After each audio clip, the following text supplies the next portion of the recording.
Saudara, tokoh kita pada saat ini bernama Filipus. Filipus yang dimaksud di sini itu adalah Filipus yang menjadi bagian dari 7 orang yang dipilih oleh para rasul untuk melayani orang-orang miskin. Bersama dengan Stefanus, Filipus melayani orang-orang miskin di Yerusalem. Artinya sebetulnya Filipus ini adalah orang yang dipilih hanya untuk melakukan, kalau sekarang itu disebut apa ya, pelayanan sosial mungkin ya, pelayanan diakonia, diaken seperti itu. Tetapi ada hal yang menarik bahwa Filipus ini tidak hanya bertumbuh sebagai seorang pelayan, tetapi Filipus ini juga bertumbuh sebagai seorang pemberita Injil. Ini yang menarik saudara-saudara. Bagaimana pelayanan itu menumbuhkan panggilan dan semangat dia juga untuk memberitakan Injil. Dan kita tahu bahwa di dalam Kisah Para Rasul pasal 8 di situ dikatakan area pemberitaan Injil Filipus itu mana saja begitu ya. Area pemberitaan Injil Filipus itu pertama dikisahkan adalah area yang besar sebetulnya, yaitu sebuah daerah di Samaria. Dan yang luar biasanya awalnya memang Filipus itu tidak pergi ke situ dalam rangka memang untuk memberitakan Injil, tetapi dalam rangka untuk menyingkir dari Yerusalem karena tekanan terhadap jemaat di Yerusalem itu semakin besar, semakin tinggi. Dan Filipus tidak jago-jagoan untuk berhadapan dengan itu, tetapi Filipus justru menyingkir dari situasi seperti itu. Nah, kenapa dia menyingkir? Karena penyingkiran ini bukan untuk bersembunyi dari ancaman, tetapi penyingkiran ini rupanya menjadi cara Tuhan untuk membawa Injil lebih luas kepada orang lain. Dan itu terbukti Filipus yang menyingkir dari Yerusalem justru memberitakan Injil kepada orang Samaria. Sesuatu yang pada awalnya mungkin tidak pernah terpikirkan dalam konteks kekristenan Yahudi di Yerusalem. Bagaimana itu? Tapi Filipus dalam situasi keadaan yang terjepit atau menjepit, ternyata itu tidak memberhentikan hati untuk memberitakan Injil bagi banyak orang. Nah, karena itu dia disebut sebagai pemberita Injil. Bahkan pemberitaan Injil di Samaria itu tampaknya luar biasa sekali, sehingga buahnya itu terdengar sampai ke Yerusalem, sampai ke telinga para rasul, sampai para rasul kemudian menutus Petrus dan Yohanes untuk melihat pekerjaan pemberitaan Injil yang dilakukan oleh Filipus.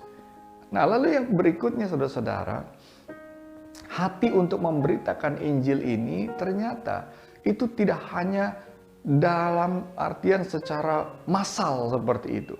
Dia juga bersedia dengan rendah hati ketika Tuhan memintanya untuk pergi ke jalan yang sunyi. Karena di jalan yang sunyi itu Tuhan sudah menyiapkan seseorang untuk menerima pelayanan daripada Filipus. Di sana ada seorang Sida dari Ethiopia yang belajar membaca firman Tuhan tetapi dia tidak mengerti akan firman Tuhan. Nah, Filipus kemudian menolong orang ini untuk memahami firman Tuhan. Sehingga sida-sida ini kemudian paham dan percaya kepada Kristus dan dibaptis. Dan kemudian menurut cerita tradisi, sida-sida ini kembali ke tempatnya, ke daerahnya, dan kemudian dia memberitakan Injil juga di sana.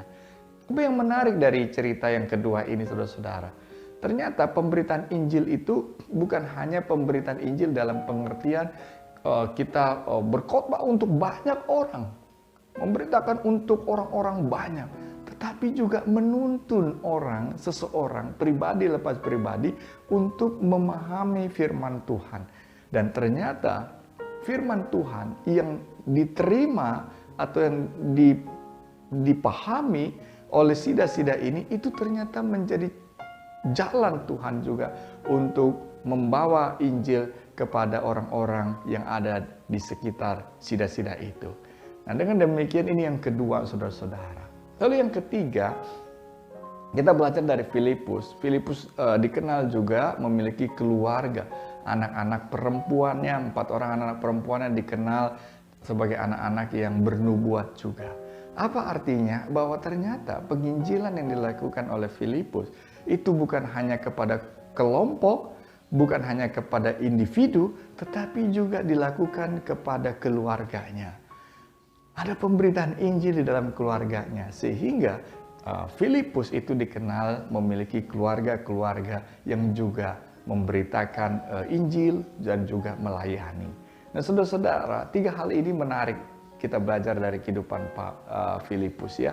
Bagaimana pelayanan yang ada itu menumbuhkan hati untuk memberitakan Injil. Jadi pelayanan itu bertumbuh bukan saja semata pelayanan itu semakin luas, semakin banyak kita melakukan pelayanan-pelayanan terhadap orang miskin dan lain sebagainya. Tetapi bagaimana pelayanan yang dilakukan itu menumbuhkan hati kita untuk juga memberitakan kabar baik Injil pada orang banyak.